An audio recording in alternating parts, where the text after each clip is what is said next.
Hello, everyone, and welcome back to the final episode in our Star-Crossed series. Yeah, thank you so much to everybody out there that's listening to this series and everybody else that has checked out our previous series. We're so happy to have you back. We hope that you are enjoying listening to the episodes as much as we enjoyed recording them. If you guys have not backed the Kickstarter yet, there is still time as you are listening to this. There are about 10 days left on the Kickstarter as we release this episode. So I really, really encourage you to check out this game if we have piqued your interest at all, or if you want to just support a really awesome creator. Yeah, no, Alex is working hard towards some amazing stretch goals on the Kickstarter. And a quick reminder to everybody, we will not be releasing an episode next week. We're actually going to be taking a week off after each series to give us a little bit more time to catch up on editing the previous recordings and to just give ourselves a little bit of a break. But the next episode will be airing on Monday, May 14th, when we start Series 4. Which is going to be Legend of the Five Rings, 4th edition, with our guest Tanner from the Shadow of the Cabal podcast. We are really, really excited about that series of episodes. There's some really good stuff in there, so hopefully you guys will stick around for that one as well. We also want to take a minute to read another review. You guys have been really awesome about leaving just fantastic reviews for us. Many of which have made me cry. So I want to take a minute to read one of them.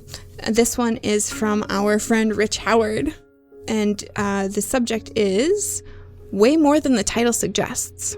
I thought Character Creation Cast was going to be a fun jaunt into creating interesting characters, but they deliver so much more. Insights into player and GM gameplay approaches, discussions on game development theory, RPG history, comparative system breakdowns, free PDFs for every created character, and even dice to PC pairings. And yes, I also got a fun jaunt into creating characters. Creation Cast is amazing. Thank you so much, Rich. Thank you so much, Rich. We love you. We love you so much, man. Oh, seriously. But yeah, if you are enjoying this podcast, please leave a review. We will get to all of them in time. And with all of that out of the way, we won't let you wait any longer. So let's get back to the show with Alex Roberts.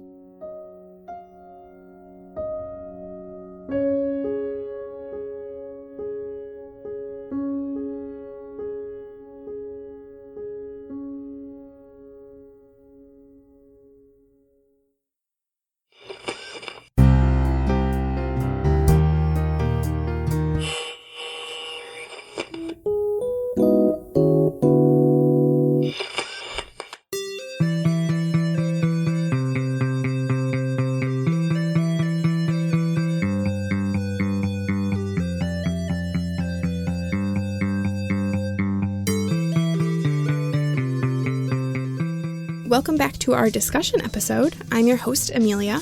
Last time we created some hesitant lovers with a brand new game called Star-Crossed. This episode, we are going to discuss the character creation process. Ryan and I are very excited to welcome back Alex Roberts, host of the Backstory podcast on the One Shot Podcast Network and creator of this very game, which you can back on Kickstarter now.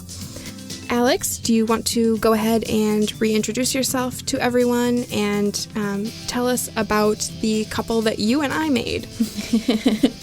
Thank you. Yeah, my name is Alex Roberts. I'm a game designer, writer, critic, and I do some secret background work in the games industry as well.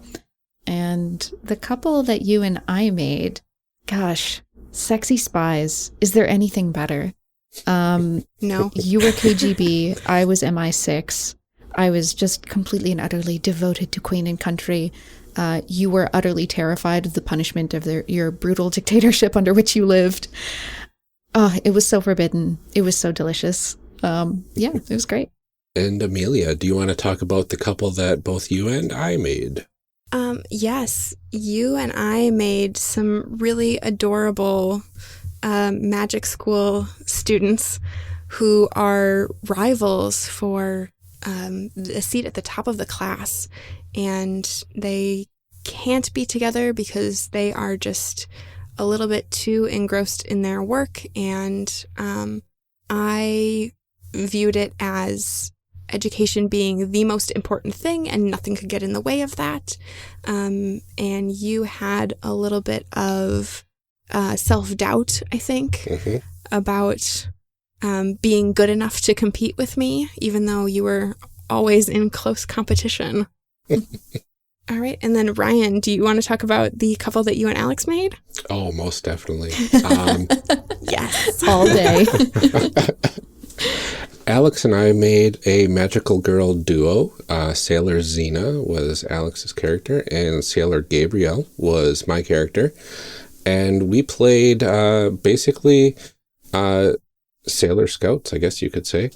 We're trying to defend the world from darkness. And Sailor Xena has like a miracle romance going on with an unknown prince. And if we were to go against that sort of destiny, the world might fall into darkness, and it would pretty much doom everybody that we know, including each other. I love the wide variation in like stakes for all of these. That, like, some of them are like, I might not be top of my class and my college application would be like a little sketchy. And some of them are like, no, the whole world is doomed. That's right. That's right. I love it. I am so glad we did multiple setups. It really, really, me it shows too. off really nicely the wild stuff that can happen when people get a hold of this game. Yes. I mean, we came up with like some very like vastly different scenarios. I mean, and partly because we were trying to change it up a little bit, but like, and they're really good. You guys, I'm so excited about these. Awesome. Now that we know where we left off from last episode, let's go ahead and dive right into a segment we are calling D20 for Your Thoughts. D20 for Your Thoughts?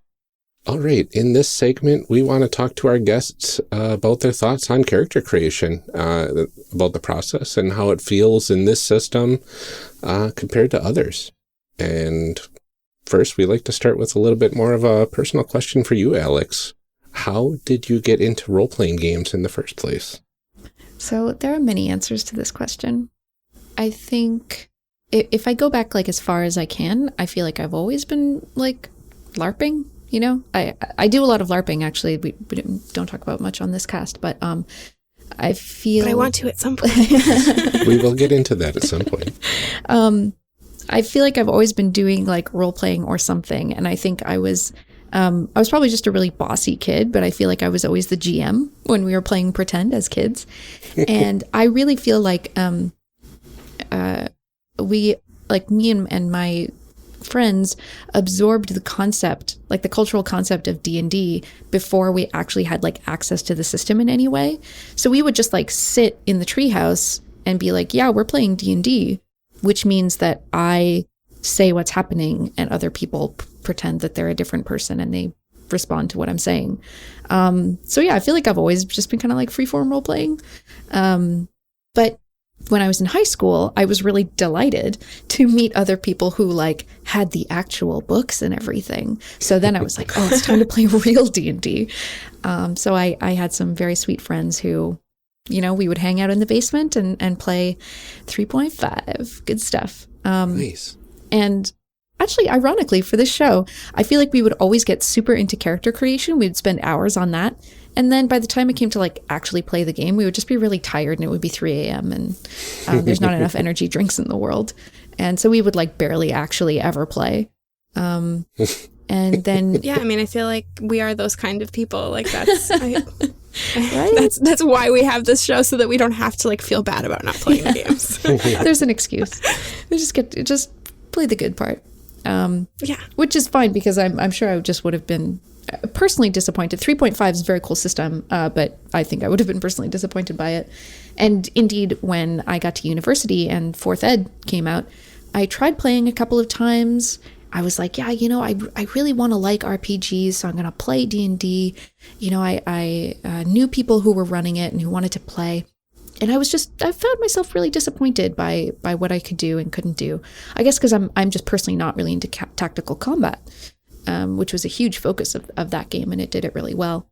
So I played that a couple of times, and I decided, oh well, not my thing.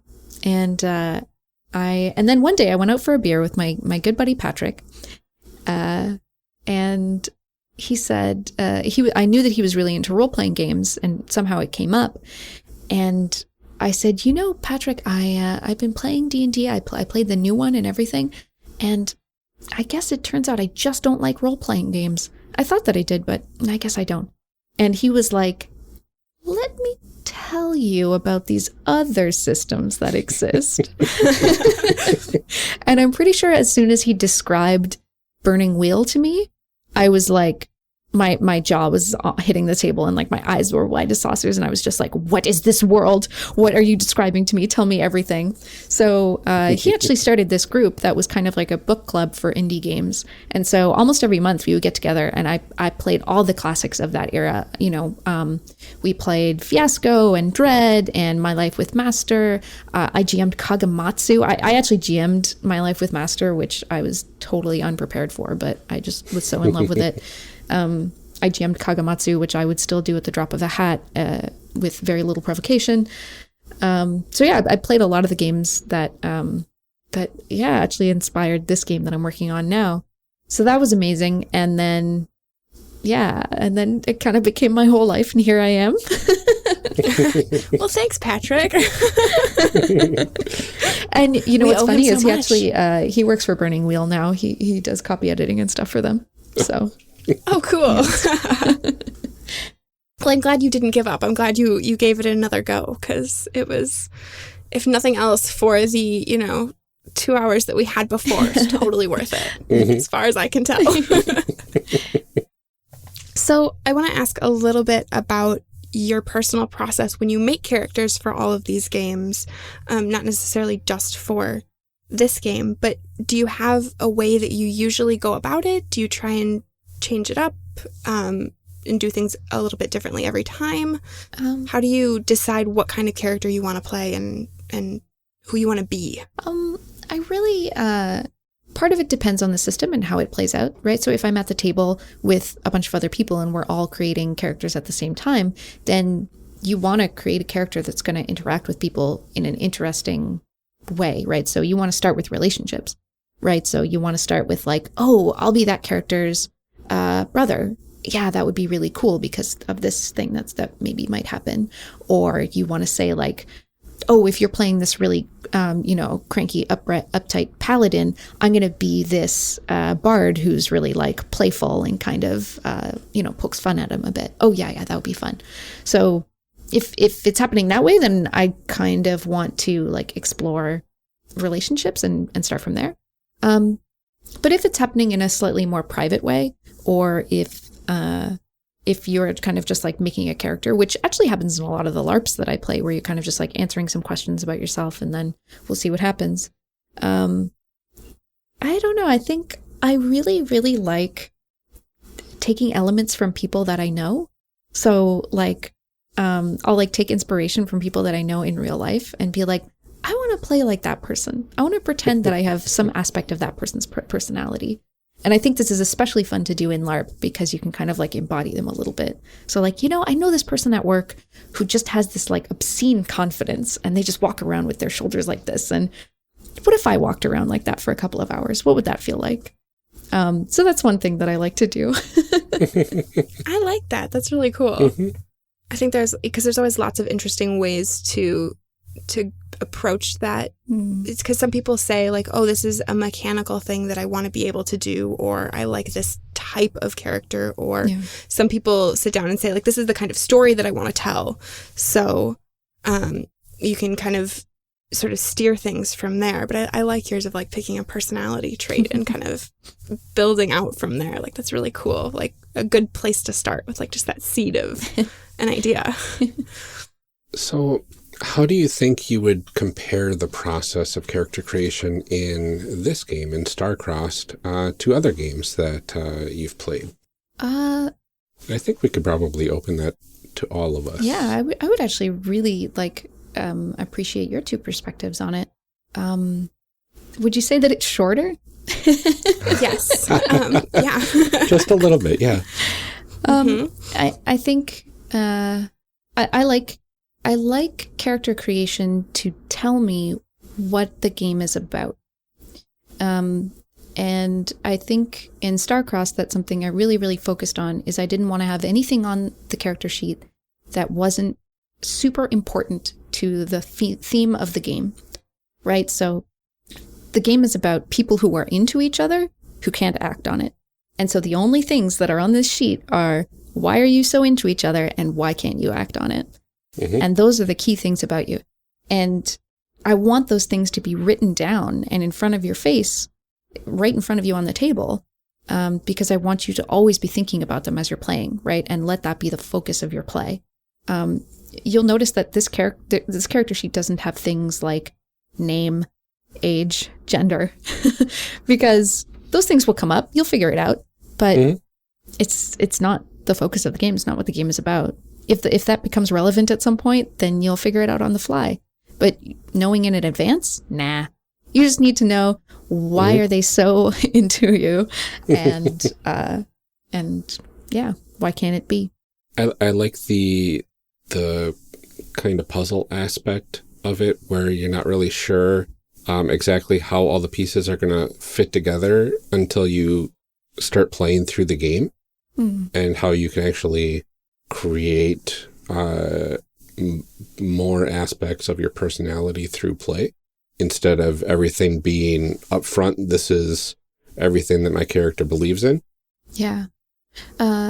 Absolutely. And I think that sometimes people underestimate their ability to fill in the blanks. People are so creative. And I think people just can't help but fill in the blanks, right? Everything we perceive, we are adding additional information to make it make sense to us. That's that's how perception works. That's how we figure things out. Right? I mean, if we see a spill, if we see an overturned cup on the floor and it's right next to a table, we're going to assume that the cup fell off the table, even if we didn't see it happen. And so I think even when you have this really, really bare bones of information, people they make it make sense. And they do that through conversation and also in their own heads. And I like the idea that there's so much that you just have to play out. I mean, it's something that it comes up a lot in like actual play podcasting in particular, where you say, like, if the audience doesn't hear it, it didn't happen. And I think that that's a cool concept that you can bring into other games at home. And I think in particular here, because there is a lot left blank, that you can say, none of this is real until we've seen it happen. And I like that, like, those, you are left to fill in those blanks, because otherwise it's not you don't have the full picture, but like the whole goal of this game is to find out what that picture is. Yeah, exactly. And that's the fun of it, right? The fun is figuring it out. If you figured it out before you even played, then it's like, oh, you're robbing yourself of all this cool fun. And also, honestly, I am like really impatient, and my attention span is just not that long. And I always just find myself being like, when do we start? When do we start? When do we start? So I like to just kind of put people in play as fast as possible. Yeah, and it's really interesting when you have kind of, from this very bare bones set of questions, an idea of who you're going to be playing as through this game, and you're going to have a more personal connection to the character, I think, through this sort of process, because you have to fill in a lot of blanks with both your own personality and a thought process of who is this character before you even start playing, if that makes sense. Yeah, exactly. Your mind is already going. You're already kind of like, your wheels are already spinning when you start going. Yeah, exactly. But at the same time, I think because of all of the stuff that's left open, you're forced to sort of live in the moment. Yes. Which I think you can... There are a lot of games where, because so much stuff is mechanical or so much stuff is written out in front of you on your character sheet, that it kind of pulls you back out a little bit and you lose some of that immersion. And I think this is probably owe some of this to your background in doing a lot of LARP and stuff like that. But like the immersive nature of this is that like there's so much that's left open, so that while you're doing it, you have to be present, because you can't just like look back at your sheet and say, oh yeah, like what was that about? What did I say? It's you have to be there for this. Right, exactly. Thank you so much for identifying the LARP connection, because there is so much like of the kinds of LARPs that I do I think particularly in this character sheet, because I'm used to playing games where your character sheet is maybe like 2 cards, you know, that say 2 different things, or like 2 sentences that you wrote down and you just put them in your pocket. I mean, some LARPs have incredibly elaborate character information and backgrounds, and you're cast in advance and you read, 20 pages of information. There's totally kinds of LARPs that are like that. But I think in the traditions that I'm familiar with, and a lot of the freeform or scenario LARP or whatever you want to call it style, you're often given a really small amount of information and you jump into it right away. And I like that. And I tried to bring that here and see if it would work in a tabletop environment. And I feel like it plays well off of the relationship-centered aspect of this, though, that like so much of like who you are in a relationship is informed by the person that you're with. Mm-hmm. Like even if you are, a confident person who you have your own strong personality, there are still things about yourself that are determined by the people around you. Mm-hmm. And so I think that leaving some of that open and having it be determined in play is really important, because you are affected by that in a relationship, right? Yeah, totally. I'm just also really excited about this game. It's so good. This is like the best discussion show ever, because you're just saying really nice things about my game, and I just get to be like, yeah, it does. Yeah, it is. I'm going to change that on our Google form and be like, hey, do you want to come on our show and listen to us say really nice things about you? Like, that's a good pitch. That's an easy sell, my friend. Yeah. Let us play your game, and then we will tell you how great you are. Okay, now I lost my spot because I was laughing too hard. That's okay. I think the next question is about specific things I want to make sure that I did with character creation. I feel like we've been talking about that. Yeah, I mean, we've talked about some of the specifics of things that you wanted to bring in, but like outside of the ones that we've talked about, have there been other things that you were like, no, this has to make it into the game, or like a thing that you sort of had to work around because you were so sure that like it needed to be there? I think making it as minimal as possible was actually something that was like a really important goal of mine, and to cut away things that weren't important. Like even to have that first question, the who am I, was kind of like a concession that I made to myself. Like, okay, players really seem to want something that they can put that is like their role, so that they can be like, wait, am I the alien parasite or am I the human host? I forget. So I can be like, okay, well, you can write it at the top. And yeah, so I think it really is about that, like only the important bits, only the most essential stuff. I don't know, I'm always fascinated by the sort of information that's on a character sheet and how that kind of tells you a little bit about like what you're supposed to do in the game. That you can get a good idea of what this game is about by looking at the character sheet. Yes. And I feel like because you've broken that down into these questions of like, why are we together? Why can't we act on this? And like that is the whole game, and you've put it like right there on the Yeah, and you know what? You've hit on something really important, which is not everybody wants to play a romance game, and I get that, because I don't really like playing games where there's like a lot of killing. Like if there's some killing, it's okay, but not if there's like a lot. And it's super important to me to be able to just look at a character sheet, and if I see like strength, weapons, like if I see this huge list that's just like things that you have that make it easier to kill people, I can be like, wow, cool, what an interesting game that I'm probably not going to have a lot of interest in, and that I probably won't enjoy.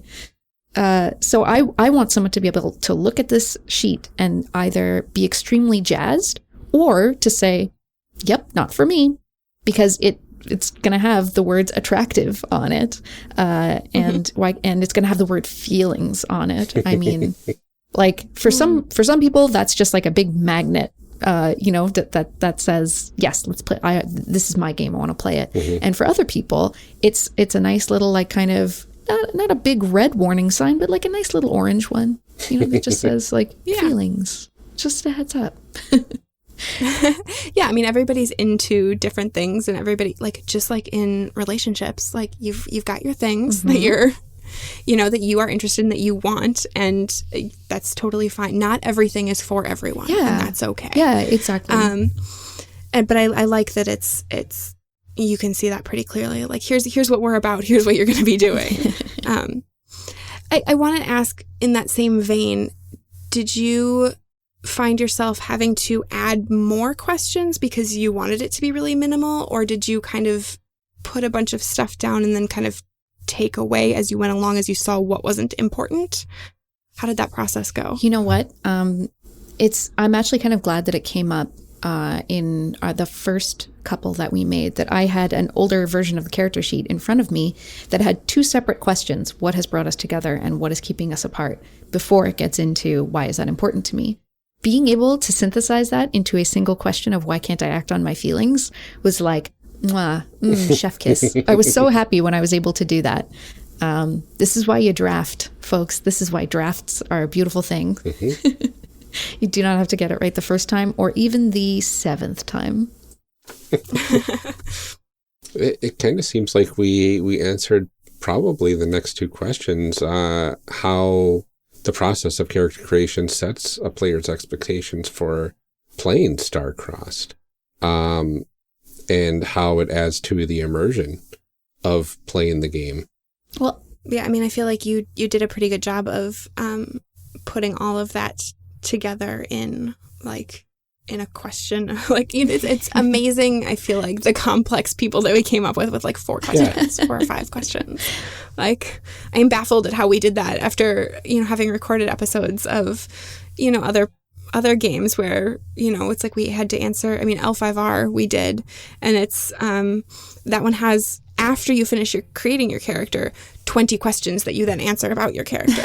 And I like that process. Yeah, but it's that can be crazy really fun to me, like, how different this is, that like you have 4 questions and we still came up with people. Like, there was still a person at the end. Yep. That's wild. Right. Yeah. And we don't need to know their int scores or their strength scores or yeah, or their whole family history. Like, that's all okay. Yeah, because, well, and it's all about like what is important, right? Like, what is important in this game. If this was a game where you then sent these 2 characters into combat, I would have designed a very, very poor character creation system, because you'd be like, I don't know what I'm good at. I don't know what I bring to the combat table necessarily. Yeah, but it's the right characters for the game. I want to, as far as immersion goes, the one thing that I feel like, outside of just answering questions and kind of building the world, the thing that I think was most immersive for me was the point where we trade sheets back and forth, because like there's a level of, I talked about it before, like agency that you are giving up to this other person to say, tell me these things about myself, or that you tell me how you view me, and trust. But that is an integral part of any relationship, is giving up some of that agency to somebody else and trusting the other person. And that's like, to be kind of thrown into that in creating a character too was really cool to me. Yeah, basically saying to the other person, I trust you to do something with what I'm giving you that's going to be amazing for me to use while we play this game. And that's kind of a really big part of relationships, is having that trust. And this is kind of, I don't know if it's intentionally doing this, kind of getting you into that sort of mindset, just from the act of, I'm trusting you with this, and you're trusting me with the same thing. And then we are going to, have that sort of bond together before we even start playing. Yeah, it's an out of character exercise that really like informs the things that you are about to do in character. Thank you. That's a really eloquent way of putting it, both of you. And I think, I think maybe I underestimated the that that moment of vulnerability when you hand your sheet over to someone else and you think like, oh, I hope something good comes back. And also, Amelia, I love that the moment when you were like, I'm not too sure about this, the way that you articulated it was like, I don't want to say something about them that they won't like, or I don't want to give them something that they can't play with. And so, I mean, the whole game, you're going to be tossing stuff back and forth and trusting each other and building on what each other say. And so, maybe it is this sort of like first toe in the water of trusting the other person to come up with something great, and to trust yourself that, hey, if I say something that they don't like and they don't want, that they're going to tell me, right? Because this game really relies on that. This game relies on you being honest about what you want. It's that first moment of vulnerability. Mm-hmm. Yeah. Yeah, and normally this is where we discuss like the group's cohesion, whether it'll play well in the system that we're playing. But this is a lot different of a game compared to most. So I want to ask, setting aside a person's nondescript branded block building tower set skills, how do we think that these different scenarios might actually play out in a broad sense? We get to spend a few minutes thinking about our fan fiction. Yeah, pretty much. Oh boy. Oh my gosh. It's really hard to know. It's really hard to tell. Mm-hmm. How do you think the wizard school scenario would play out? How do you hope?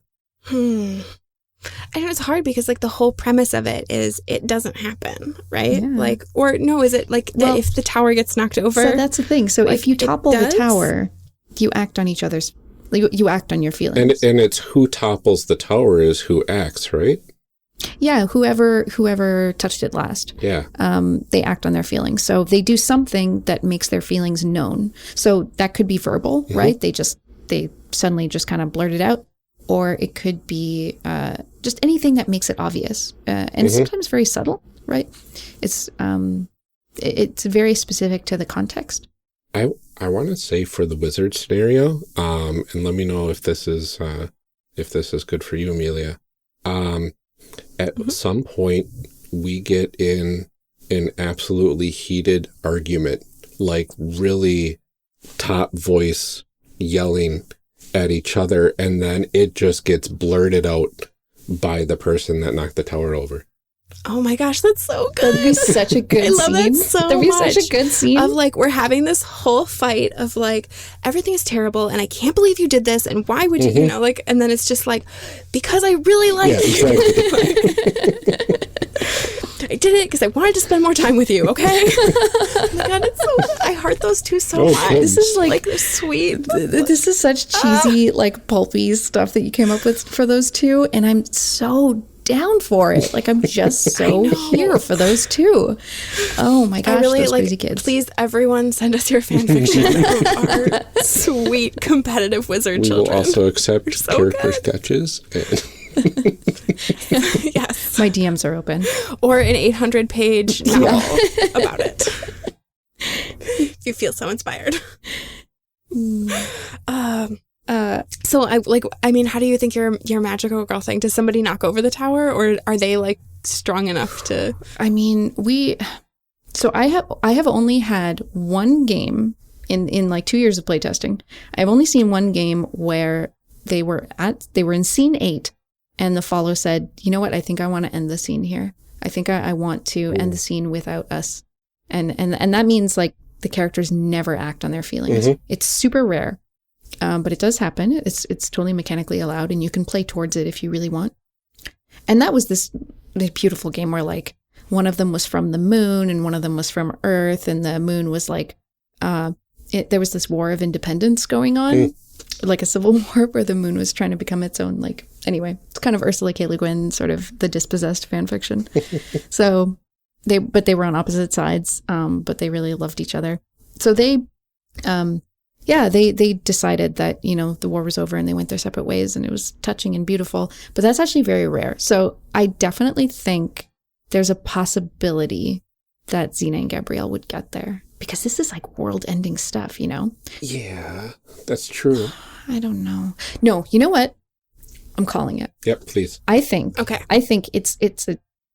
I think that they eventually just like break down and express their love for each other. And then it's like, this was the real miracle romance all along. Ooh. You know, because like magical girl stories is so much about like trusting your feelings and like learning to like trust in each other. You guys and should like see the happy clap that Ryan just did. It was adorable. like it's just, it would be so cheesy and it would be so like final episode negating a bunch of like stuff that had happened earlier in this really like not earned way. And that is perfect. Yes. I want it to be like, you know, our two animal companions turn into their human forms and they were like, all you needed was to learn to believe in yourself and like, you know, the feelings that you had were real and important and it's okay to feel that way. It would be this like queer coming of age, like inspiring girl thing. And the whole series, this tuxedo mask type character has just been a red herring to the audience. Like, of course he's the prince that she's supposed to be betrothed to. No.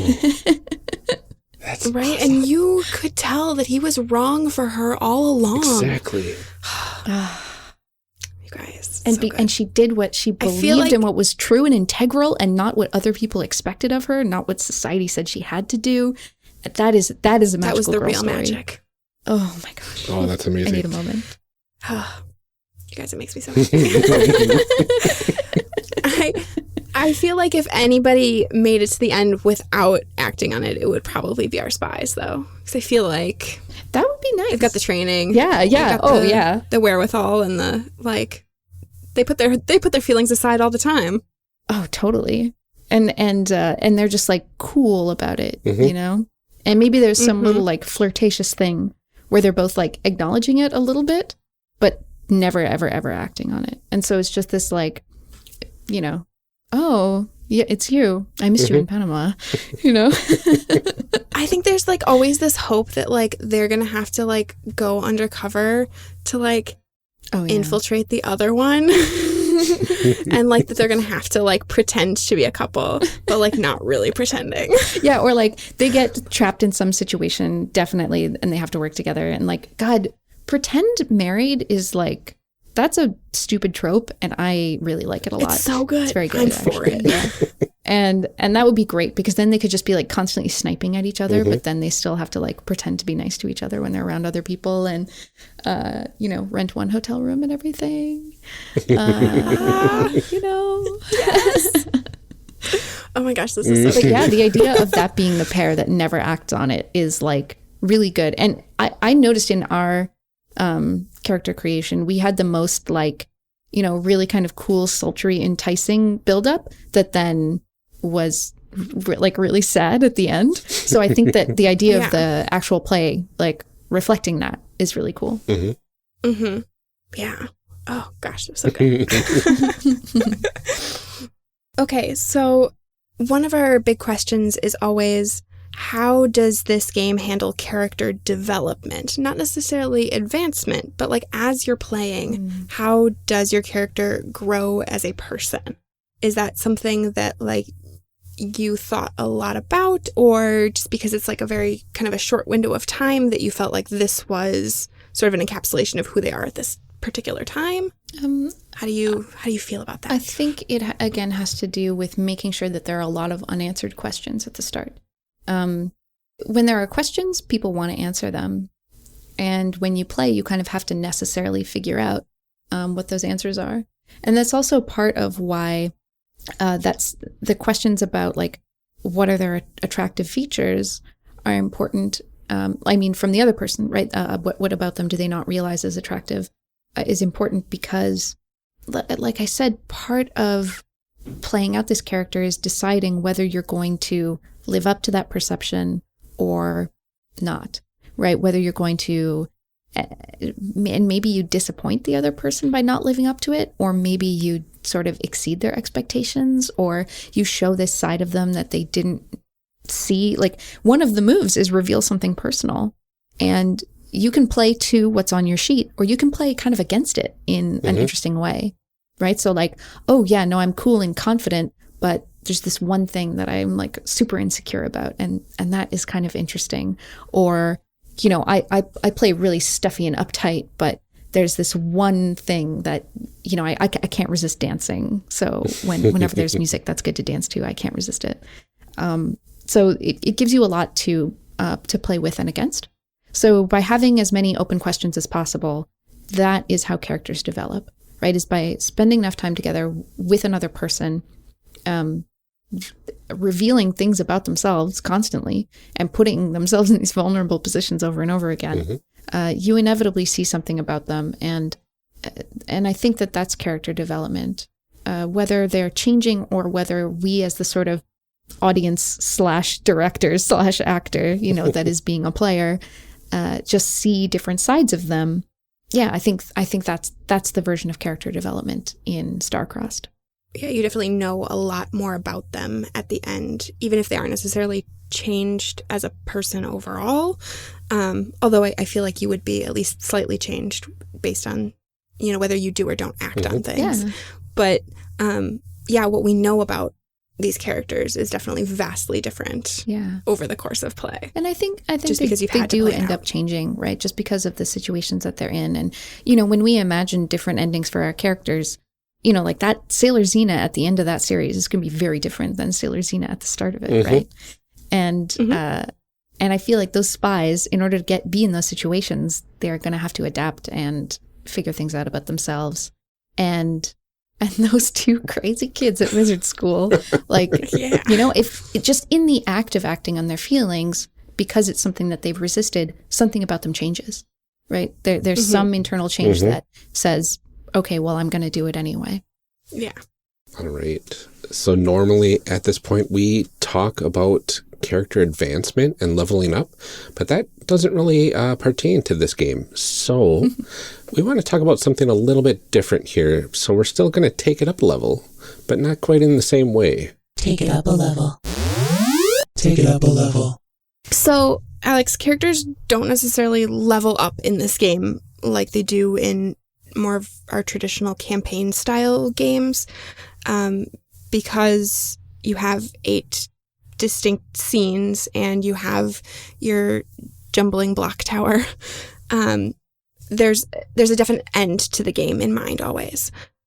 I feel like it would be really cool to talk about growth in a different way, though, because the growth that happens isn't always mechanical, right? We grow as players. There's narrative development. There's even increases in intensity of things. So want to start with intensity and talk about the intensity of the game. In particular, the concept of bleed, which is not something that I think we get to talk about in role-playing games a lot, but I feel like is really, really important when we play the more like dramatic style games. So can you talk a little bit about that? Yeah. So I think, so for those not familiar with the concept of bleed, that is a term that we use sometimes when we talk about role-playing, which is when either feelings that we as a person have bleed into the character, and, you know, we have this anger maybe, and so we just end up with this really angry character and they're expressing all this anger. And this happens often not intentionally. And sometimes we experience bleed the other way, which is things are happening to our character, not to us, right? It's all happening fictionally, but we feel the reaction that our character is having to the situation. So you know, they just did this amazing, cool thing and achieved this amazing goal that they've been working towards for 10 sessions. And of course, our character would feel amazing about having achieved that, but man, we feel amazing too. So that's how bleed works, either in or out. And it's a term that was coined by Emily Cairboss, but it's such a part of the lexicon now. And it was expanded upon greatly by Dr. Sarah Lynn Bowman and by pretty much every role-playing scholar. I mean, you can't talk about role-playing without talking about bleed. So this is a game that is designed to make it happen. This is a game that is designed to induce bleed, which is why I thought I'd not only be considerate with something like the X card, but I don't think just including an X card would be enough. I think it would be unethical for me to design a game that is designed to get your feelings out and onto your character, and to get the character's feelings out and into you, without writing the whole game as an act of care. Mm-hmm. So it was super, super important to me every time I drafted a new version of the rules to make sure that what I'm telling people is to care about themselves and each other, and to check in and be like, hey, are these fun feelings that I'm feeling that I'm super into, or are these like bad feelings I don't want to be feeling? Because this game can make you uncomfortable, but like discomfort can be fun. Like, kind of a little like squirming in your seat. I mean, there's a reason why people go to see horror movies, or they go to see, real like nail biting thrillers or whatever. That's some discomfort, but it's a discomfort that you want to feel. Right. You've chosen to opt in. Yeah, exactly. And it can be an exciting, not knowing what's going to happen, kind of fun discomfort. But in this game, what is important to me is that you are feeling feelings you are excited to feel. So I don't know how to end that sentence. Like, that's just like, it's end of sentence. Like, be what you are, do what you are jazzed to be doing. I'm looking for that enthusiastic consent. And there's a number of instructions in the rules that tell you to check in with each other and make sure that everyone's enthusiastically into what's going on. Mm-hmm. And it's kind of funny that, this is a game about romance, and I feel a really strong need to include rules like that and text like that. When really, I think playing any game, you can experience bleed. And even in the most like lighthearted, sort of whatever game, I'm not going to feel any feelings about this. You never know what can come up, right? I mean, we're all role playing and we're all coming up with stuff together. You have no idea, right? You get scared by the silliest things, or you get upset by the smallest things, or things that other people would consider small. You're like, no, that's a big deal because of stuff that happened in my life, actually. Mm-hmm. So yeah, I think when you play with other people, you should care about them, and I think you have a responsibility to take care of yourself first too. So how long before we see the first star-crossed actual romances stemming from playing this game? So, yes. Funny thing about that, that's already happened. Oh, nice. I mean, I don't want to take too much responsibility. You should, though. I can't say that I caused it by having people play this game. I just know that whether or not there's a causation, there has been some correlation with people playing this game and then later being very close with each other. I'll just leave it as that. But that doesn't always happen. Sometimes people just end with a handshake, and that's cool too. Mm-hmm. That's some very real bullshit right there. I met my wife at a convention playing Starcross. Oh my gosh, that's the dream. When someone sends me their wedding photos, oh my gosh, I'm gonna cry. So I mean, how do you kind of deal with that? I mean, because bleed can be totally positive emotions, and that's really great. Like, you get to walk away with like these really good feelings of like, like, look, we made love happen. But sometimes it's not. Like, sometimes stories are really sad, or you walk away feeling like things are unresolved. Right. How do you kind of manage that? Like, sitting down at the at the end, everything's over. Like, what do you do to say, like, okay, now I have to go home? Well, so I'll give you a little design secret, wink wink. Part of the way that I stop that from happening is via the scene structure. So rather than having one open-ended thing that lasts 2 hours, roughly, I have 8 scenes, meaning that you have an alibi, you have a sort of mechanical reason to stop and pause and be like, how is this going? And there are no instructions in the rules that say, between scenes, have a discussion that looks exactly like this. It just seems to happen based on my playtests that I've observed and been in, that at the end of each scene, people just do this like, okay, cool, great. Okay, now what? And how okay, woof, that was pretty cool. And there's some expressions back and forth about how each other are feeling about it. And if you're not feeling great about the game, one thing I do specify in the rules is that if you're not feeling great about it, end the game. Either knock over the tower or just be like, well, I'm kind of done. Let's end it here. Let's wrap it up. That's a power that you have. And I don't know if people would necessarily find that easy to do if I didn't have these little sort of mandated breaks, like approximately 8 of them. So yeah. So part of the scene structure is giving those little kind of release valves and also giving you these very easy opportunities to say, hey, our game's kind of going in this direction.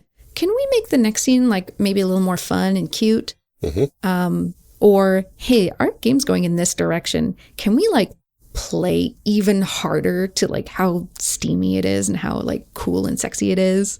Or whatever the tone is or whatever the themes are that are coming up. You really have an opportunity to calibrate, not just during, right? Because you have a turn structure and you're going back and forth and deciding what happens.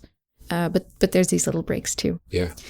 And you find that people are, like in your playtesting, that people are kind of utilizing them for that purpose. Every single to kind time. of like consistently check in. Every single time. And it's just, oh my gosh, I feel like a wizard. I love it. I was going to say, is that a moment of like...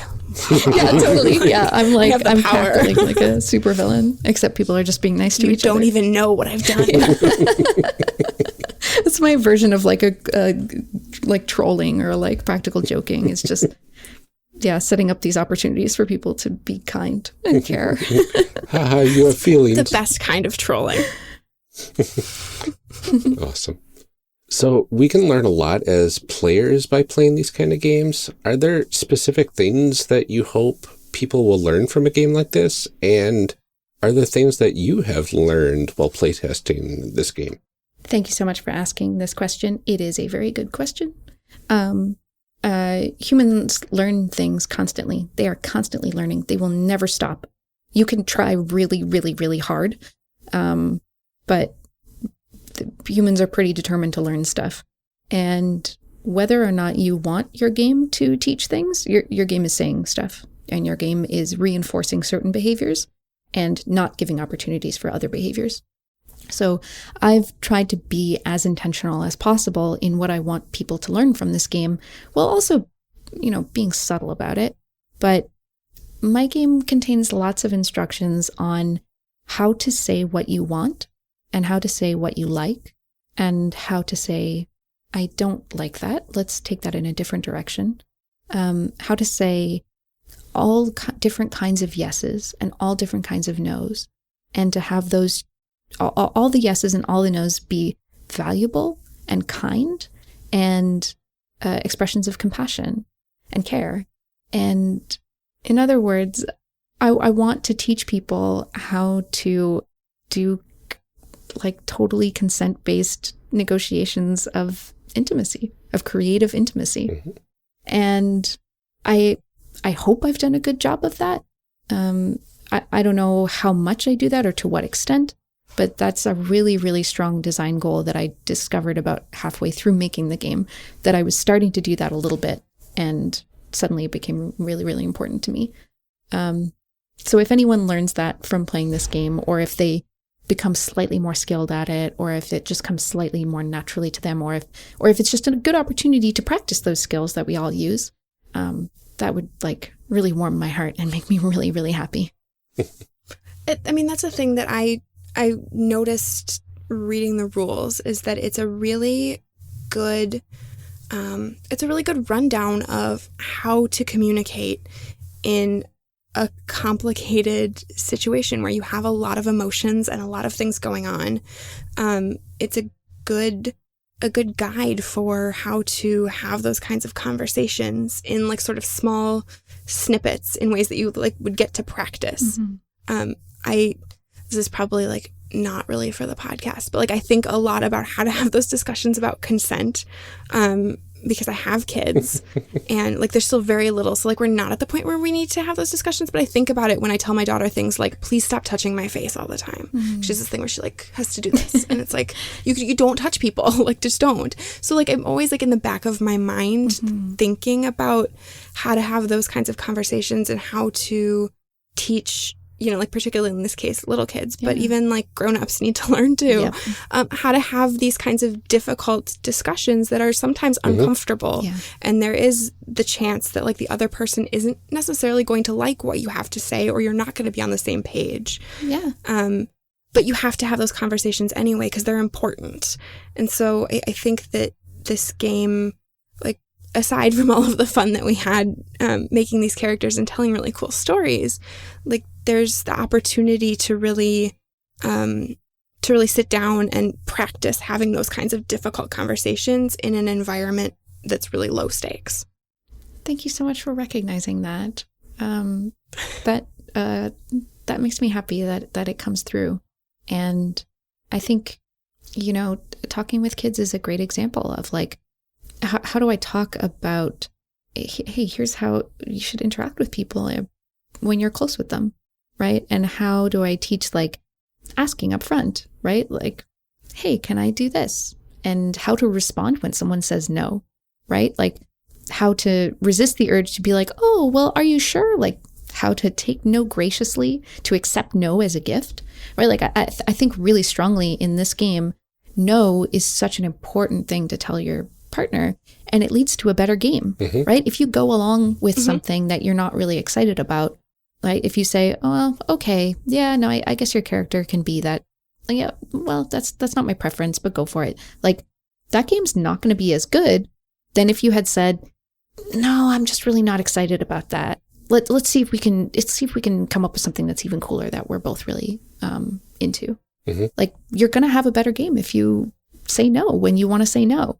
And if you say yes when you want to say yes. And if you have the courage to say, I am into this, right? If you have the courage to be like, I just want to be magical girls. Can we please be magical girls? Then whether or not your partner says yes to that, you're making the game better by being honest and putting yourself out there and saying, this is what I like.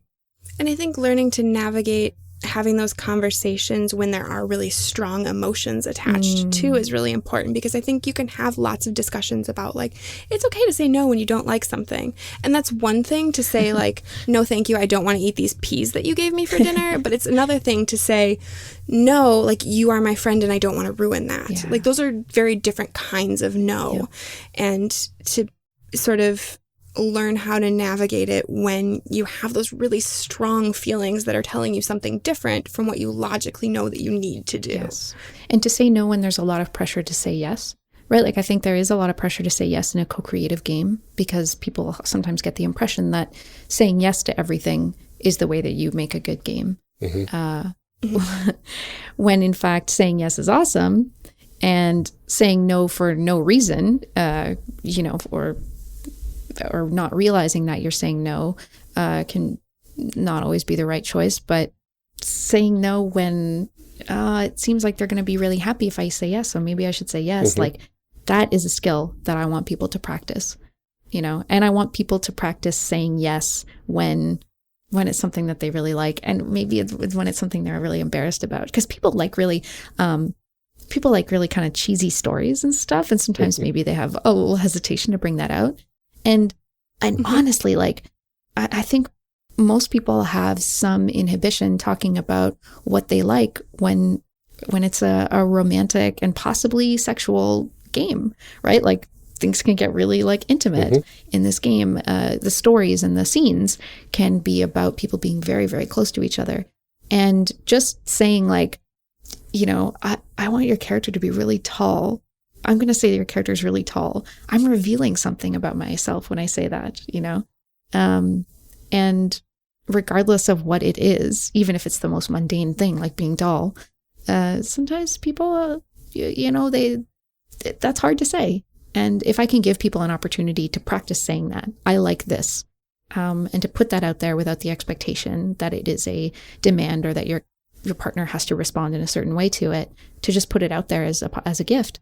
I think that, again, it would just make me really happy if people did that as a result of playing my silly fun game. I'm a huge fan of like what you can learn from role playing, like about yourself and how you interact with other people. And like, I mean, there's so many things that you can sort of teach in a way that it doesn't feel like teaching, or like I said, that you can learn these lessons in a low stakes environment. Yeah. That like you can play it out and see what happens when there are, when the consequences are sort of confined to the table. You have a lot more opportunities to explore things that you don't want to learn the hard way, Yeah, totally. And, feelings come up in this game, but for the most part, it is usually very light and often very silly. And that's such a great opportunity to have this like totally low stakes practice, right? It's practice of I like this, I don't like that. I'm excited about this, I'm not excited about that.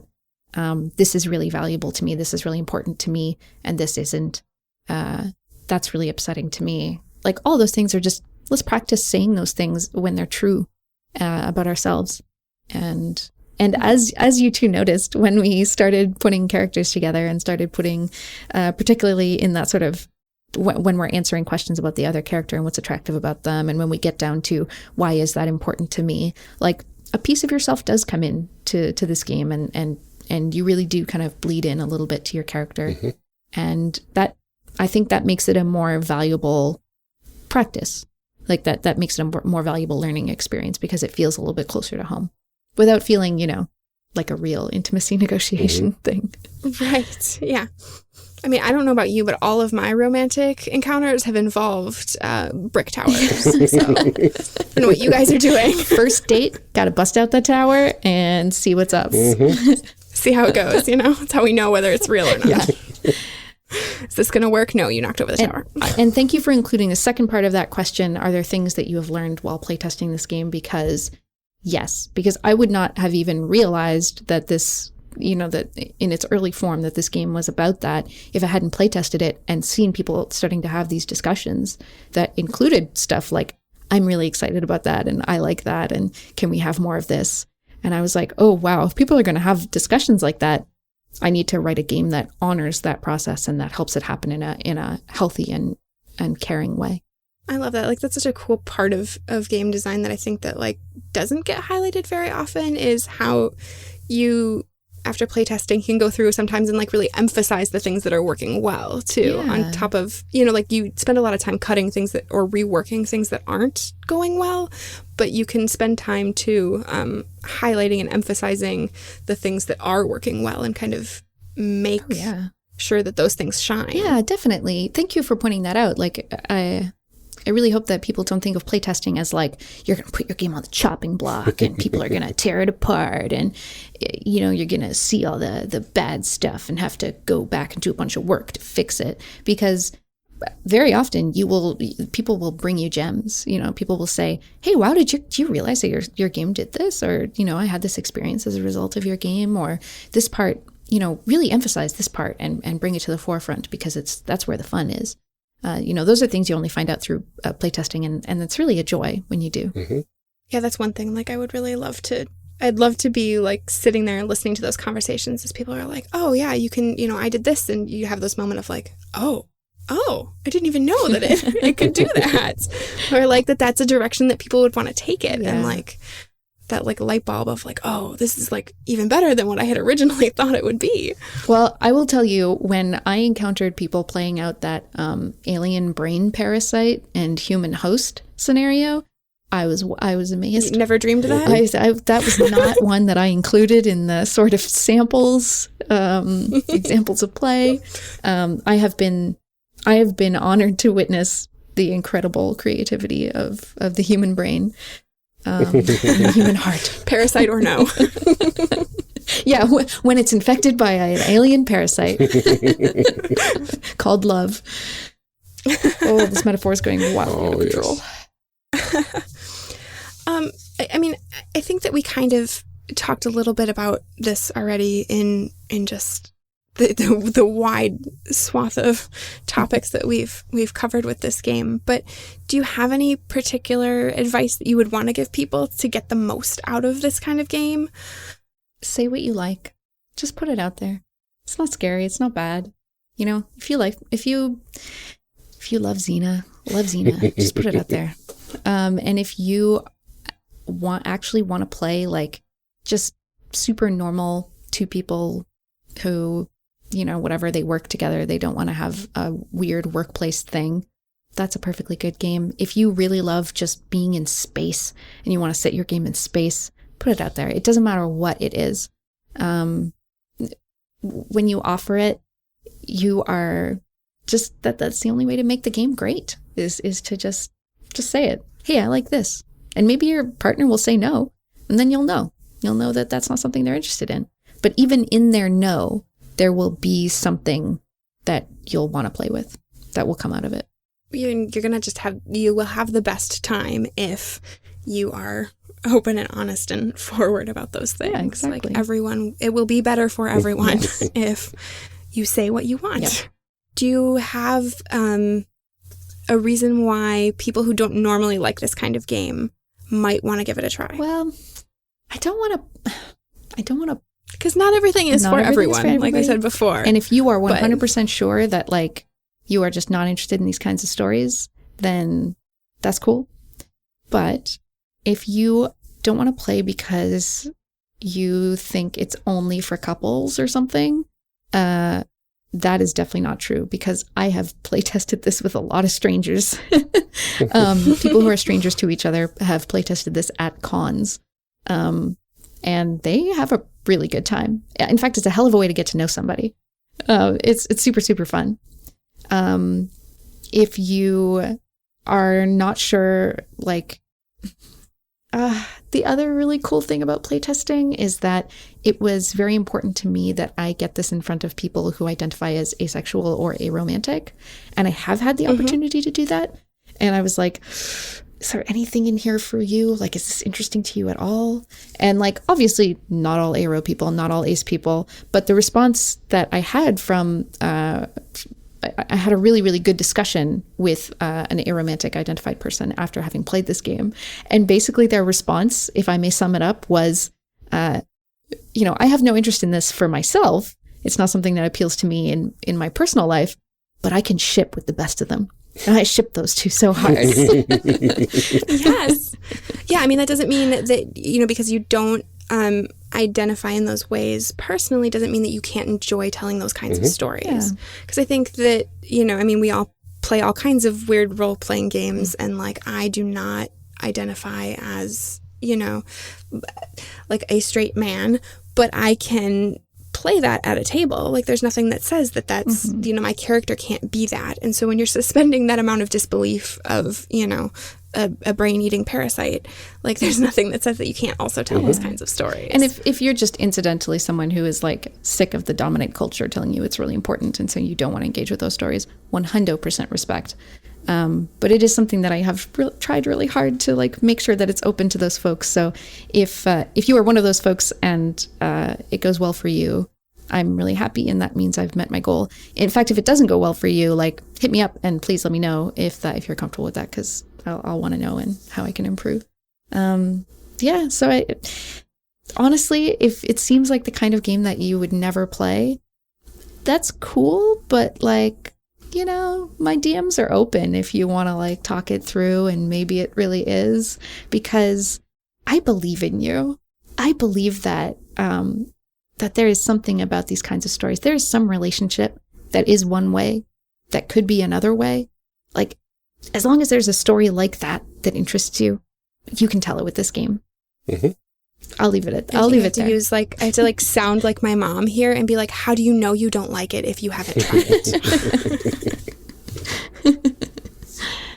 It's the same as green beans, guys. Just give it a try. Maybe it's not so bad. Oh, that's amazing. Well, Alex, thank you so much for sitting down with us to talk about Starcrossed. Can you remind everyone at home where they can find you and this wonderful game? Yeah, absolutely. Thank you so much for having me. You can go to helloalexroberts.com and find out about me. You can go to bullypulpitgames.com and find out more about Starcrossed.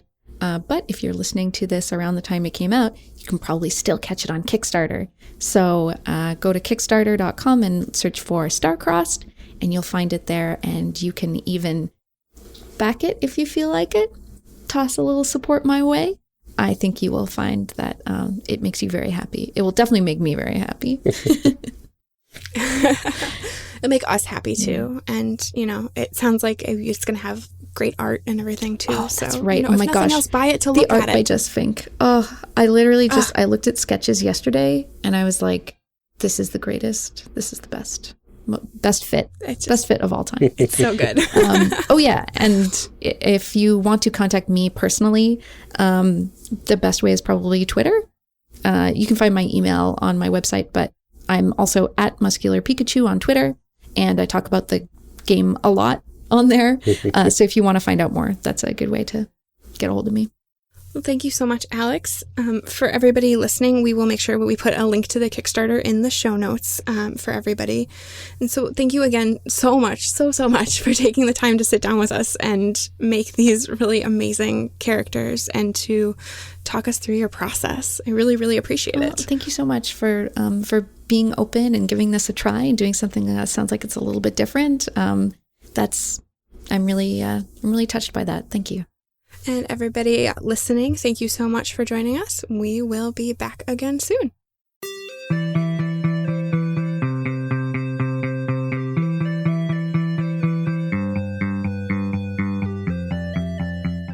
Character Creation Cast is a production of the One Shot Podcast Network and can be found online at www.charactercreationcast.com.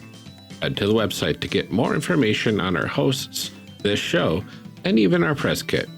Character Creation Cast can also be found on Twitter at CreationCast or on our Discord server at discord.charactercreationcast.com. I'm one of your hosts, Ryan Bolter, and I can be found on Twitter at Lord Neptune or online at lordneptune.com. Our other host, Amelia Antrim, can be found on Twitter at Ginger Reckoning. Music for this episode is used with a Creative Commons license or with permissions from the podcast they originated from. Further information can be found within the show notes. Our main theme music is Hero, remixed by Steve Combs, and is used with a Creative Commons license. This podcast is owned by us under Creative Commons. This episode was edited by Ryan Bolter. Further information for the game systems used in today's guest can also be found in the show notes. If you'd like to support our show, find us on Patreon. Get access to bonus episodes, extra outtakes, and much more at patreon.com/charactercreationcast. Thanks for joining us. And remember, we find the best part of any role-playing game is character creation. So go out there and create some amazing people. We'll see you next time.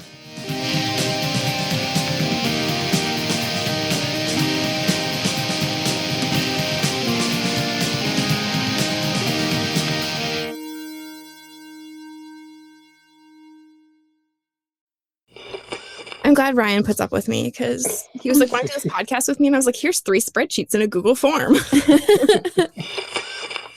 Sorry, give me a second.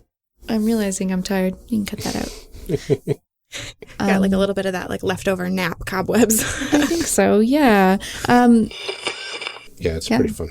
See, mashing up rules. Exactly. It's good. Rules and genres mashed together are always like the best results. Yeah, Seems to be a take these a 2 things that I love and put them together. It's even better. You got that peanut Reese's butter, my cup, chocolate. please. Yes. It's the Reese's of game design. Exactly. All right. Anything else that you want to add before we dive in? Oh gosh, no, I have talked about my own game far too much already. Cool. So let's talk about your game some more.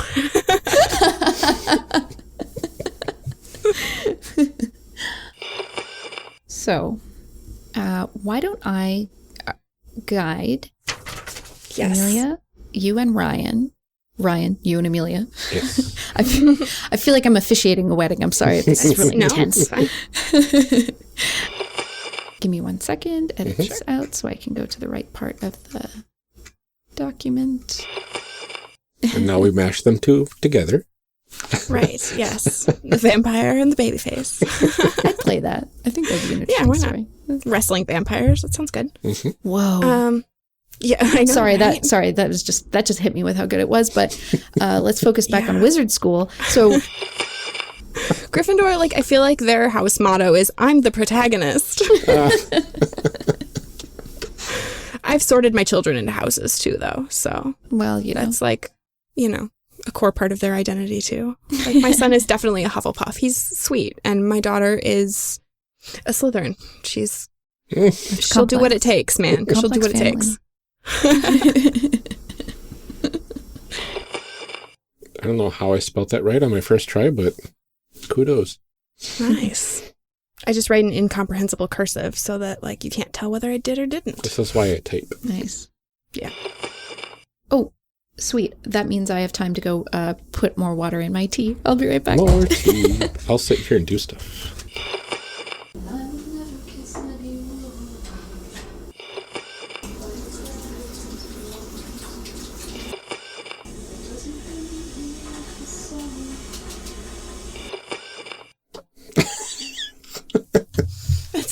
This stuff like hanging in my closet here. So I had to move my table. Part of a pirate costume. Okay. Xena and Gabrielle, Magical Girls, I would watch that in a heartbeat. Oh my god, yes! Call us Netflix. Oh my god. I just keep picturing Lucy Lawless. Same, but every day. Alex is having fun now. This is great. Oh my gosh, I love it. Okay. Ryan, do you have one more sheet? Done? Okay. I'm going to... Because I don't want to have to do any work. There you go. All right. Now I get to spy. Facilitate. Oh, yes. Yes, that's what I meant. Facilitate. Right. For everybody that can't see, Alex is like wiggling her eyebrow. Oh, yeah, sorry. Now, the eyebrow doesn't really come through in the audio, but you know it. I'll fix it in post. It's like she has this very mischievous look on her face. Insert eyebrow wiggles here. Wonderful. Yes. All right.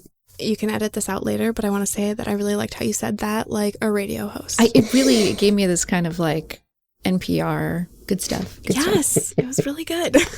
Well, thank you. I feel like we keep saying that over and over in this episode of like, this isn't how we normally do it. But like normally, like we've done this 100 times. I'm shaking it up. Totally breaking things. So